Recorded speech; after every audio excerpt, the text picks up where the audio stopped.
상대방을 있는 그대로 인정하고 그 사람 편에서 이해하고 마음을 써줄 때 감히 우리는 그것을 사랑이라고 말할 수 있습니다.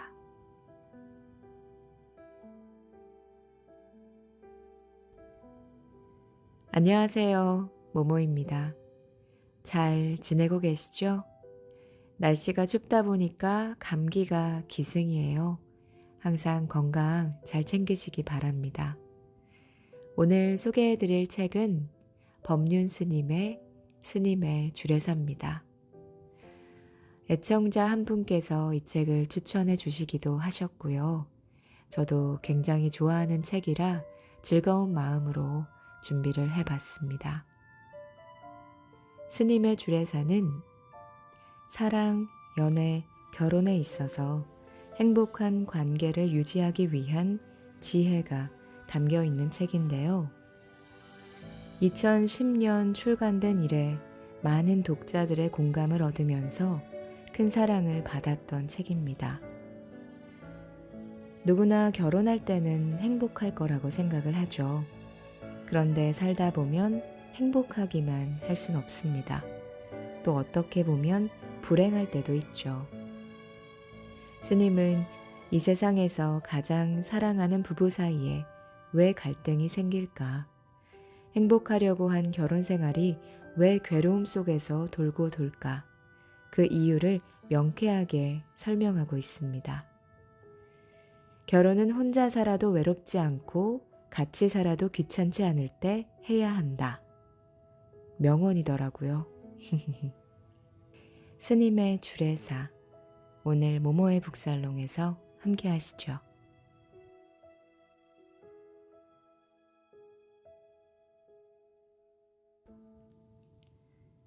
스님의 주례사. 기대고 싶어 사랑한다면. 결혼은 반쪽 두 개가 합쳐서 온쪽이 되는 것이다. 흔히 이렇게 생각합니다. 그래서 배우자를 자신의 반쪽이라고 말하기도 하죠. 그런데 반쪽과 반쪽을 합치면 가운데 금이 생깁니다. 전체 모양은 온쪽 같지만 갈라진 금 때문에 영원히 반쪽일 수밖에 없습니다. 흔히 외롭거나 힘들 때 기댈 수 있는 사람을 찾습니다. 그러나 내가 부족해서 상대를 필요로 하면 자꾸 상대에게 기대감이 생깁니다. 상대에 기대어 외로움을 채우려는 반쪽인 이상 완전한 행복에 이를 수가 없습니다. 그러다가 한쪽이 떨어져 나가면 다시 반쪽이 되니까요. 상대가 없어도 내가 완전해야 합니다. 즉, 온쪽이 돼야 합니다. 상대에게 기대지 않고 스스로 설 수 있어야 하죠. 스스로 서면 상대가 필요 없을까요? 그렇지 않습니다. 내가 온전하면 상대에게 기대하는 것이 없고, 기대하는 것이 없기 때문에 상대를 더 잘 이해하고, 상대가 필요할 때 도움을 줄 수 있습니다. 힘들 때 마음의 위안을 얻으려고 연애를 하다 보면 보통 나이 차이가 많은 사람을 만날 확률이 높습니다. 나이 차이가 많은 경우 내 마음대로 해도 다 받아주고 상대가 나를 품어주기 때문이죠. 아니면 나이가 비슷하더라도 의젓한 사람에게 끌립니다. 그런데 나이가 많은 사람과 같이 살면 평생토록 의지해서 살 수는 있지만 평생 모셔야 합니다. 나이 많은 사람이 내 말을 잘 안 들어요. 내가 힘들어 하니까 돌봐주기는 하지만 진정한 대화가 어렵습니다. 늘 위계가 생기니까요. 어릴 때는 상대가 나를 보살펴 주는 게 좋아서 사귀지만 나이가 들수록 같이 대화가 하고 싶어집니다. 하지만 나이 차이가 많으면 대화가 잘 되지 않습니다. 그러니 나이 차이가 많이 나는 배우자를 선택할 때 미리 각오를 하세요. 남편인 동시에 아버지, 아내인 동시에 어머니라고 생각을 해야지 친구이기는 포기해야 합니다.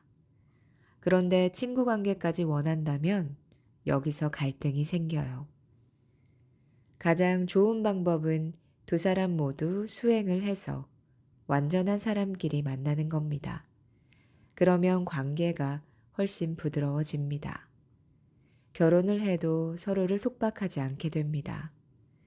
그런데 대부분의 결혼 생활은 서로를 속박하죠. 결혼 생활 때문에 친구도 못 만나고, 결혼 생활 때문에 술도 못 마시고, 취미 활동도 못 한다고 아우성입니다. 이것은 결혼 생활의 출발이 잘못됐기 때문에 그렇습니다. 외로워서 만나 함께 살면 나중에는 서로를 속박하게 되고 상대가 귀찮게 느껴집니다. 귀찮게 느껴지면 헤어지게 되고 헤어지면 다시 외로워지죠. 외로워서 또 사람을 찾게 되고 같이 살면 또 귀찮아지고 그래서 방황을 합니다. 잘했다 잘못했다가 아니라 우리의 마음이 그렇게 작용하는 겁니다. 이 마음의 이치를 알고 대응을 해야 합니다. 알면서도 자꾸 기대고 싶은 마음이 올라와서 힘들어하는 경우가 있습니다. 기대고 싶은 마음이 일어나는 것은 내 카르마 때문입니다.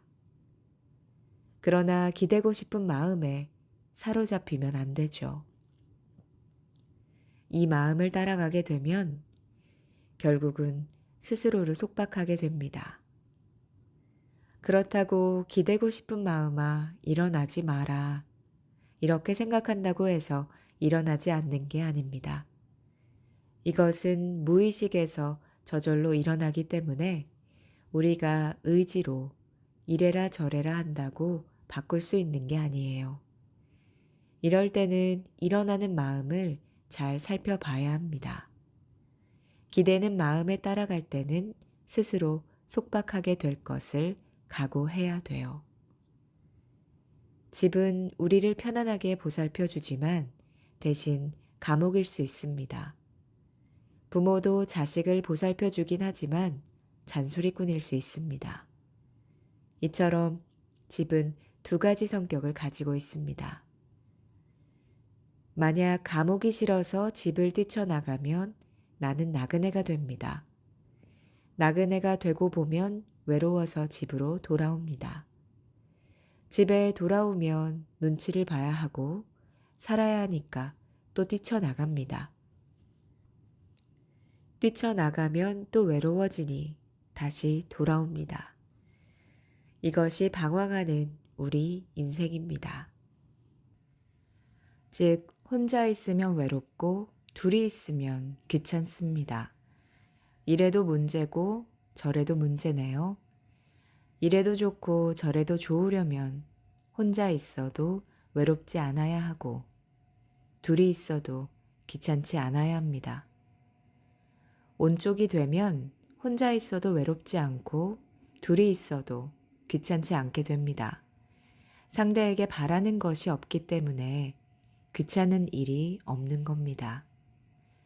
혼자 있어도 외롭지 않은 사람은 누구한테 바라는 것이 없으니 부족함을 느끼지 않습니다.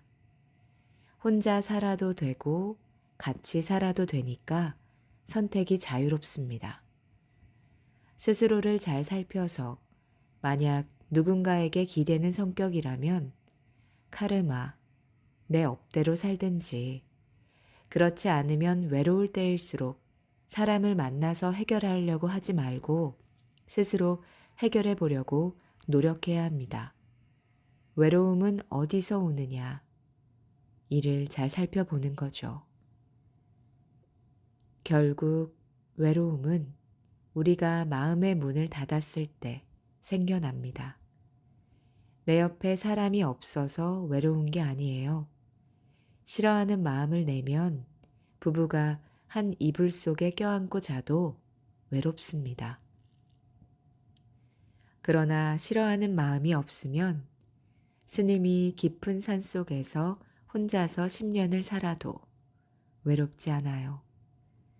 외로움은 같이 사느냐, 떨어져서 사느냐, 이런 데서 발생하는 문제가 아닙니다. 마음의 문을 닫으면 외로워지는 거예요. 그러면 수많은 사람들과 어울려 사는 환경에서도 어쩔 수 없이 외롭습니다.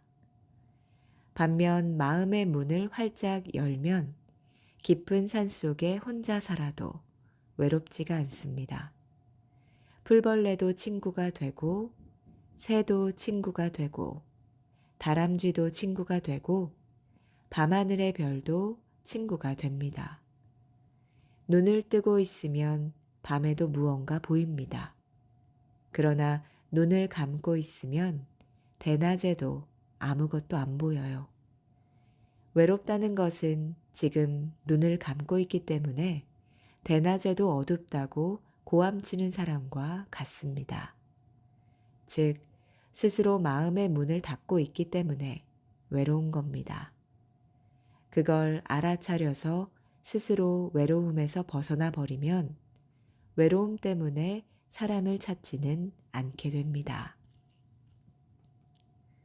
흔히 돈이 없어서 돈이 있는 배우자를 찾고 외로워서 위로해줄 상대방을 찾습니다. 어쨌든 이건 자신의 이기심 아닌가요? 이기심으로 누군가를 만나면 반드시 과보를 받게 됩니다. 어쩌면 이게 인생살이인지도 모릅니다. 하지만 과보를 받겠다는 각오를 해야 하는데 과보가 따르는 줄을 모르고 선택한다는데 문제가 있습니다.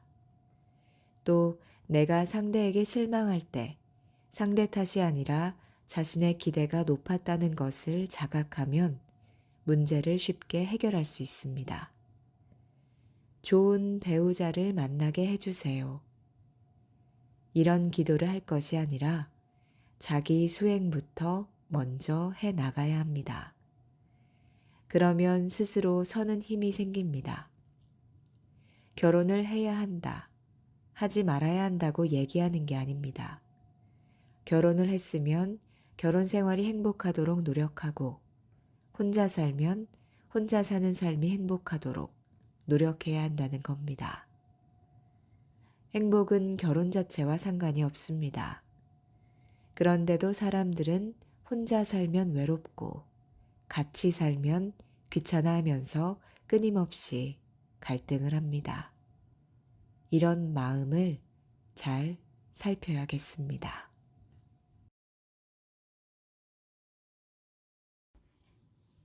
스님의 주례사, 행복한 가정을 만드는 마음. 결혼할 때는 서로 사랑하는 마음으로 결혼을 합니다.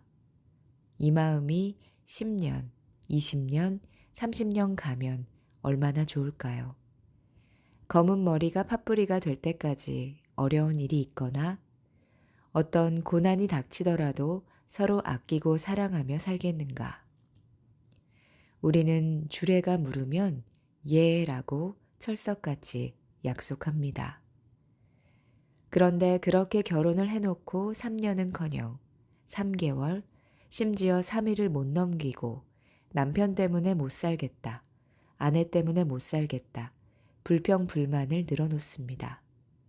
그래서 결혼하기를 간절히 원했던 사람들이 함께 산 지 얼마 되지 않아서 아, 괜히 결혼했네. 이럴 줄 알았으면 안 하는 게 나았을걸. 이렇게 후회합니다. 그러면 헤어지면 되는데 많은 사람 앞에서 약속도 했고 안 살 수도 없어서 어영부영 하다가 아기가 생기니까 또 아기 때문에 헤어지지 못합니다. 이렇게 세월을 보내다가 나중에는 서로에게 아우 이 웬수야 라며 마지못해 살아갑니다.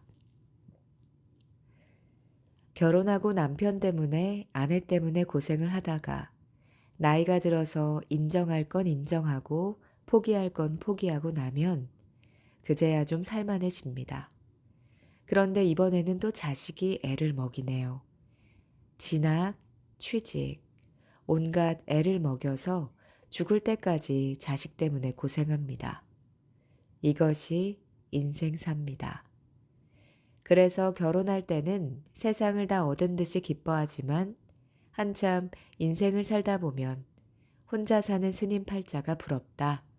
이렇게 되죠. 스님이 좋으면 처음부터 스님이 되지. 왜 결혼을 해서 살면서 스님을 부러워합니까? 이렇게 인생이 괴로움 속에 돌고 도는 데는 이유가 있습니다. 결혼할 때는 서로 좋아서 하죠.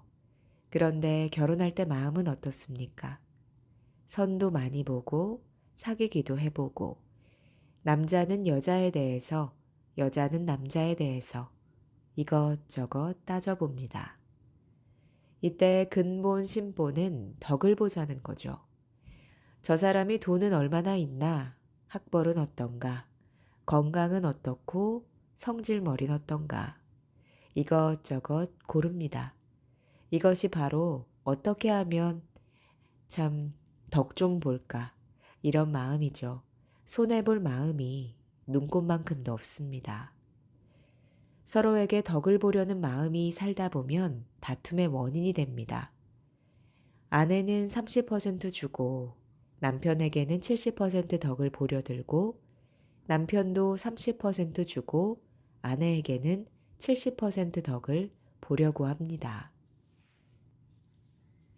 결국 둘이 같이 살면서 상대에게 70%를 받으려고 하는데 실제로는 30%밖에 받지 못하니 어떤 생각이 들겠어요? 10중 8구 속았다, 사기당했다, 결혼 괜히 했다 이런 생각이 드는 겁니다. 그런데 덕보려는 마음이 없으면 어떨까요? 그런 마음이 좀 적으면 어떨까요? 내가 저 사람을 좀 도와서 잘 살게 해줘야지. 저 사람의 건강이 안 좋으니까 내가 좀 보살펴 줘야겠다. 저 사람의 성격이 괄괄하니 내가 좀 안아서 편안하게 해주고 싶다. 이렇게 베풀겠다는 마음으로 결혼하면 길 가는 사람 아무하고 결혼해도 별 문제가 없습니다. 하지만 상대에게 덕을 보겠다는 생각으로 고르면 100명 중에 고르고 골라도 막상 고르고 보면 제일 엉뚱한 사람을 골라서 결국에 후회하게 되죠. 시집가고 장가가면서 좋은 일이 생기겠지 기대하고 갔다가 막상 결혼을 해서 함께 살아봐도 별 볼 일 없는, 그래서 결혼을 괜히 했다 후회하기 시작합니다. 심지어 결혼식을 앞두고 후회하는 사람도 있습니다. 결혼을 준비하는 과정에서 신랑 신부가 혼수를 구하러 다니다가 네가 옳다 내가 옳다 의견 차이가 생겨서 다투기 시작하죠. 이때쯤 결혼을 안 했으면 하는 마음이 생겼다가 이미 날짜를 잡아놔서 어쩔 수 없이 하는 사람도 많이 있습니다. 결혼식에 와서 축하해준 하객들도 신혼부부에게는 도움을 주지 않습니다.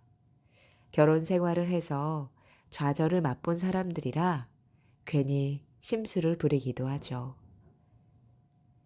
옆에서 살살 부추기는 사람도 있습니다. 이런 말은 절대 들으면 안 되죠. 남이 뭐라고 하든지 자기 중심을 잘 잡아야 합니다. 남들이 아무리 뭐라고 해도 나는 남편에게, 아내에게 덕되는 일을 좀 해야겠다. 어머니 아버지가 이러쿵저러쿵 해도 나는 배우자에게 도움이 되는 사람이 되어야겠다. 이렇게 마음을 딱 굳혀야 합니다. 괜히 애까지 낳아놓고 나중에 이혼한다고 소란 피우지 말고 지금 생각을 굳혀야 하죠. 그렇게 하면 행복한 결혼 생활을 할 수 있습니다. 결혼 생활을 잘 하려면 상대에게 덕을 봐야 합니까? 손해를 봐야 합니까? 배우자끼리는 손해를 어느 정도 보는 것이 이익입니다. 이것을 확실하게 알고 새겨야 하죠. 이렇게 두 사람의 마음이 잘 합해지면 배우자의 오장육부가 편안해집니다. 오장육부가 편안한 상태는 아이를 가질 때 매우 중요합니다. 편안하면 편안한 인연을 맺고 초조하면 또 그런 인연이 들어오니까요. 대부분 덕을 보려고 결혼했다가 손해를 보니 심사가 뒤틀려 있는 상태에서 애가 덜컥 생기기도 합니다. 기도하고 정성을 다해서 애가 생기는 것이 아니라 어쩌다 보니 아기가 생겨버리는 거죠. 그러니 처음부터 태교가 잘 되기도 어렵습니다. 아기를 낳겠다고 결정을 했다면 부부가 아이를 잘 키울 계획을 함께 세워야 합니다. 애 때문에 남편을 떼어놓고 서울로 이사 가거나 외국으로 나가는 사람. 그러나 이것은 절대 바람직하지 않다고 생각합니다. 아이가 3살 때까지 아이를 우선으로 하고 그 이후에는 어떤 일이 있더라도 남편은 아내, 아내는 남편을 우선으로 생각해야 합니다. 아이는 늘 2번째로 생각해야죠. 대학에 떨어져도 신경 쓰지 마세요. 남편이 다른 곳으로 전근을 가면 무조건 따라가십시오. 돈도 필요 없습니다. 아이가 학교 몇 번을 옮겨도 괜찮습니다. 이렇게 남편은 아내를, 아내는 남편을 중심에 놓고 세상을 살면 아이들은 전학을 10번 다녀도 아무런 문제 없이 잘 자랍니다. 그런데 애를 중심에 놓고 오냐오냐 키우면서 부부는 떨어져 지내면 아무리 잘해줘도 소용이 없습니다. 이렇게 가정이 중심에 서고 그래야 아이들도 화목해집니다.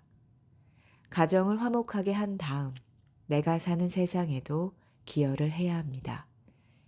나만 잘 산다고 되는 것이 아니에요. 내 자식만 귀엽게 생각 말고 이웃집 아이도 귀하게 생각하고 내 부모만 공양하지 말고 이웃집 노인도 공경하는 마음을 내는 것이 좋습니다. 그러다 보면 자식이 좋은 것을 본받습니다. 부모에게 불효하고 자식에게만 정성을 쏟으면 반드시 자식이 어긋나고 불효합니다.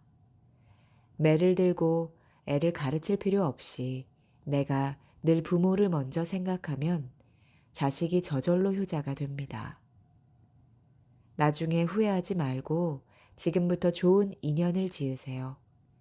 처음에 조금만 노력하면 나중에 평생 편안하게 살 수 있습니다. 이러면 돈이 적어도 행복하고 비가 새는 집에 살아도 재미가 있고 나물에 밥만 먹어도 인생이 즐겁습니다.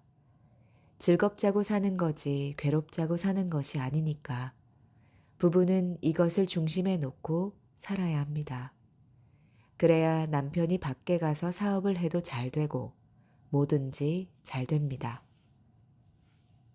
그런데 돈, 권력, 개인의 이익에만 눈이 어두워서 자기 생각을 고집하면 결혼은 안 하느니 못합니다. 지금 좋은 이 마음이 죽을 때까지 그리고 내 생까지 가려면 반드시 이것을 지켜야 합니다. 이렇게 살면 따로 머리 깎고 스님이 되지 않아도 편안하게 잘 살 수 있으니까요. 스님의 주례사 사랑하는 사이에 더 쉽게 상처받는다. 결혼하면 저 사람은 내 거다 하는 의식이 자기도 모르게 생깁니다. 이러한 생각이 무의식적으로 표출되면서 상대를 함부로 대하게 되는 거죠. 게다가 서로 사랑해서 결혼한 사람들은 상대의 작은 말과 행동 하나하나에 대단히 민감하게 반응합니다. 자신이 좋아하는 만큼 상대가 좋아해 주지 않으면 쉽게 상처를 받아요. 그리고 상대의 말과 행동에서 나를 좋아한다, 싫어한다 라는 증거를 끊임없이 찾아내려고 합니다. 그래서 상대가 자신에게 조금이라도 소홀하다 싶으면 굉장히 우울해지고 의기소침해지죠. 이 때문에 자칫 같이 사는 게 지옥이 될 수 있습니다. 사소한 감정 싸움이 깊어지면 결국은 혼자 사는 것보다 못하다 이런 생각에 이르게 됩니다. 아이고 혼자 살 걸, 이제 더는 못 살겠다. 죽었으면 죽었지. 같이 못 있겠다. 이렇게 점점 극단적으로 변해갑니다. 서로 좋아하는 사람들 사이에서 일어나는 미묘한 마음의 작용을 지켜보면 수행에서 늘 스스로를 점검하지 않으면 같이 살기 참 어렵다는 생각이 듭니다. 이런 까닭에 결혼한 사람은 늘 자기를 돌봐야 합니다. 자기 속에 쌓여있는 스트레스를 살펴야 하죠. 그리고 항상 자신의 말과 행동을 돌아보고 상대가 상처 입지 않도록 연습해야 합니다. 가령 남편이 아내가 귀여워서 또는 아내가 남편이 사랑스러워서 여보 하면서 손을 잡거나 어깨에 손을 얹거나 머리를 만질 때가 있습니다. 이때 상대가 무의식적으로 아니면 기분이 안 좋은 상태여서 무심코 손을 뿌리치면 받아들이는 사람의 기분은 어떨까요? 마음속에 뭔가 아주 따끔하게 거부당한 기분을 느끼게 될 겁니다. 이처럼 사소하게 엇갈린 감정들이 지속적으로 쌓이게 되면 그때부터 갈등이 시작됩니다. 저 사람이 나를 싫어하는구나. 이 때문에 감정이 일어날 때 주의해야 합니다. 그래서 마음을 살피는 공부가 필요한 거예요. 결혼을 안 한 사람들은 수행을 좀 안 해도 괜찮습니다. 왜냐하면 상대에게 피해를 주는 게 적기 때문이죠. 특히 자식이나 배우자처럼 가까운 사람에게 피해를 주거나 상처 줄 일은 없으니까요. 흔히 생각할 때 스님들이 더 수행을 해야 되고 속세에 사는 사람들은 덜 해도 될 것 같은데 그렇지 않습니다. 오히려 스님들이 덜 해도 괜찮아요. 우선 가까운 사람들과 민감하게 부딪힐 일이 별로 없고 또 가족이 없기 때문에 피해를 주고받는 일이 거의 없습니다. 그런데 결혼을 해서 살면 남편과 아내는 매일 한 집에서 한 방에서 부대끼며 살아야 합니다. 감정적으로 상대에 대해 민감하기 때문에 상처 주고 상처를 입기가 훨씬 쉬워요. 게다가 두 사람 사이에 갈등이 있는 상태에서 자식이라도 생기면 자식한테 주는 피해는 엄청납니다. 아이는 연약하기 때문에 부모의 상황에 고스란히 영향을 받죠.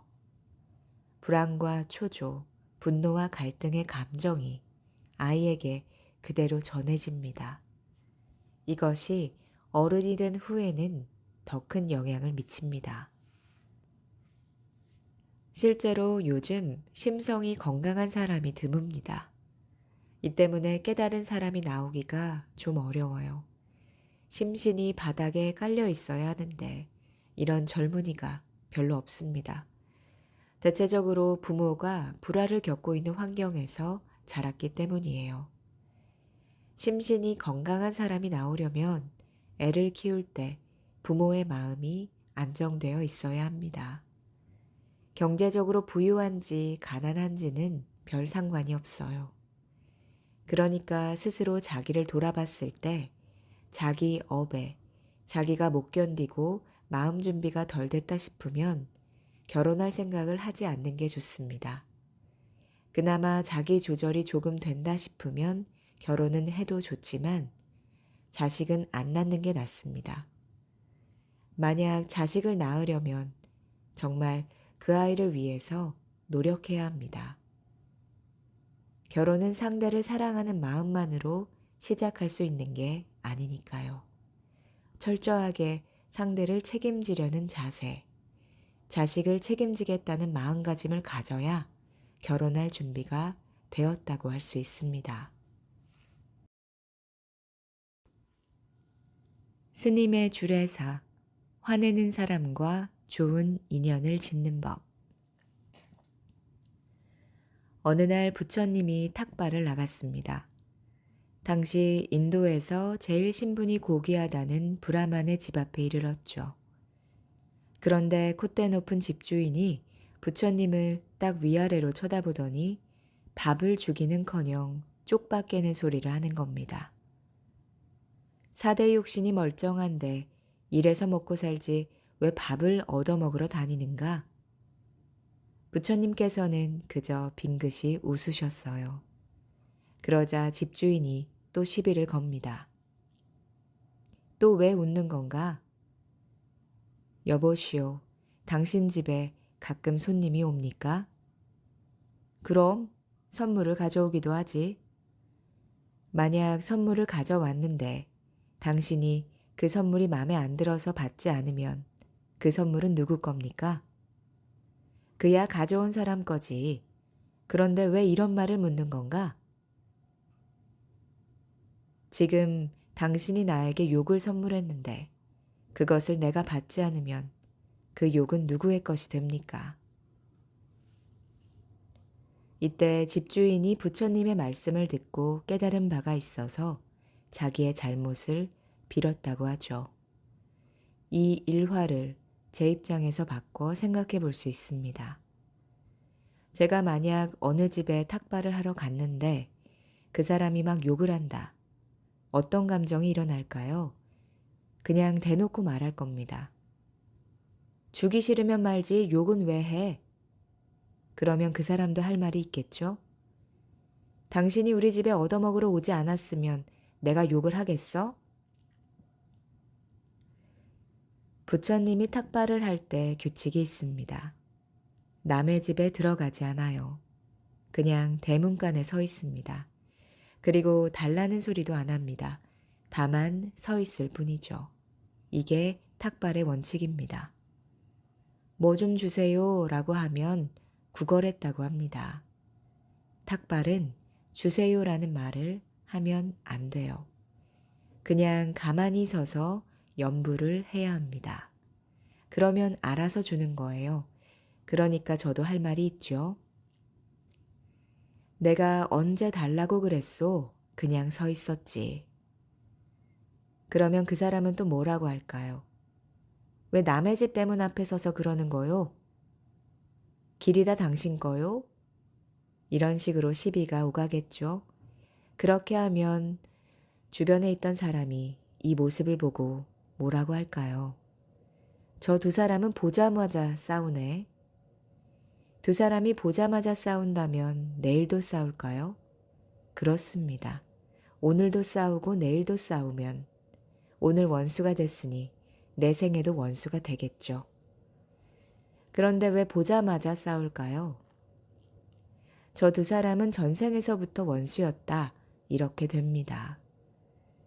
현재 싸운다면 원인이 있을 거 아닌가요? 원인은 전생의 원수였다. 그러니까 그 과보로 현생에서 싸운다. 또 이렇게 되는 겁니다. 그런데 부처님은 저처럼 싸우지 않고 빙긋이 웃으셨습니다. 웃는 얼굴에 침 못 뱉는다는 말이 있잖아요. 하지만 그 브라마는 웃는 얼굴에 침을 뱉었습니다. 왜 웃느냐면서 시비를 걸었죠. 만약 제 성질 같으면 혹시 첫 번째는 웃었다 하더라도 두 번째는 뭐라고 했겠어요. 내 맘대로 웃지도 못해? 이러면서 또 싸우게 될 텐데 부처님은 손님 이야기를 했습니다. 밥 얻어먹으러 온 문제로 논쟁을 하다 말고 갑자기 손님 이야기를 꺼내는 거죠. 현명한 사람이라면 이때 알아들었을 겁니다. 그런데 이 사람은 워낙 아집이 강했는지 처음에는 왜 이런 이야기를 했는지 이해하지 못했어요. 그래서 부처님께 왜 이 얘기를 하느냐고 물었습니다. 그러니까 부처님이 또 빙긋 웃으면서 말했습니다. 당신이 지금 나한테 욕을 선물했는데 내가 그걸 안 받으면 그게 누구 겁니까? 브라마는 이때야 깨달은 겁니다. 욕을 했는데 상대가 웃는다는 건 안 받았다는 거죠. 그리고 그걸 안 받으면 누구 겁니까? 그제야 자기 잘못을 뉘우친 브라만이 공손한 태도로 부처님께 아침 공양을 대접했습니다.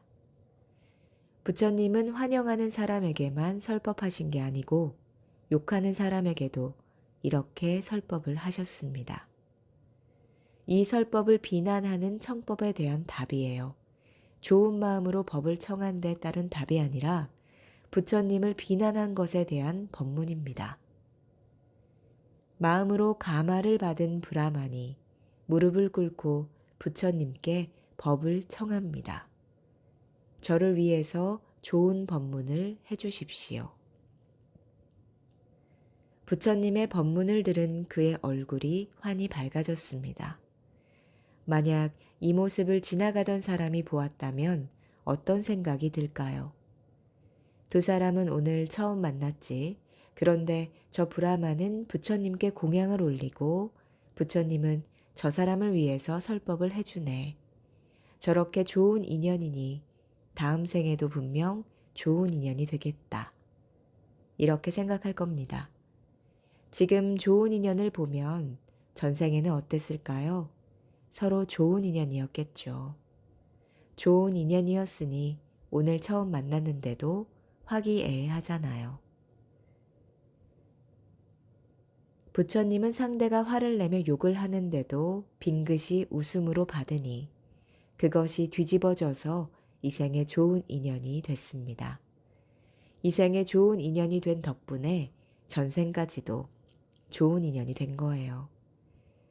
그러면 이 생에 나쁜 인연이면 전생도 나쁜 인연이 되고 이 생이 좋은 인연이면 전생도 좋은 인연이 된다. 즉, 상대가 욕을 할 때 똑같이 맞받아서 비난을 하니까 삼생이 악연이 되고 한번 웃으니 삼생이 선연이 되었습니다. 따라서 너와 나의 관계가 악연이냐 선연이냐 하는 것은 정해져 있는 것이 아님을 알 수 있습니다. 화를 내느냐가 삼생을 악연으로 만들 수도 있고 선연으로 만들 수도 있습니다. 주변에 이런 경험을 한 사람이 굉장히 많죠. 자식이 너무 애를 먹이는데 어떤 방법도 안 통한다며 저를 찾아온 사람이 있었어요. 또 어떤 분은 남편이 정말 세상 남자 중에 저런 인간은 없을 거야 할 정도로 속을 썩여서 온갖 방법을 찾아 헤매다가 해결을 못해서 결국 저를 찾아와서 하소연을 했죠. 그런데 상대를 고치려고 하는 대신 상대에게 참회의 기도를 하고 나니 지금까지 얻지 못했던 깨달음을 얻을 수 있었다고 합니다. 스스로 깨닫고 보니 이 좋은 법을 깨닫게 해준 것이 자식과 배우자였대요. 남편이 저렇게 애를 안 먹였으면 못 깨달았을 거 아닙니까? 아, 남편이 나를, 아내가 나를, 또 자식이 나를 이 좋은 법과 인연 맺게 해주려고 저렇게 애를 썼구나. 깨치고 보면 이렇게 생각하게 되는 겁니다. 이때 남편은 어떤 존재가 됐습니까? 나를 깨우쳐 주려고 나타난 보살이 되는 거예요. 내가 먼저 상대에 대한 모든 미움과 악연을 풀면 시간이 흐르면서 상대에게도 변화가 오기 시작합니다. 나를 선하게 만들어주는 사람, 내가 변하고 싶게 만들어주는 사람이 되는 거죠. 이것이 바로 삼생의 업을 녹이는 겁니다. 그러다 보면 현재와 미래만 좋은 게 아니라 과거까지 좋아져요. 저절로 행복해지고 나는 자유로워지는 겁니다.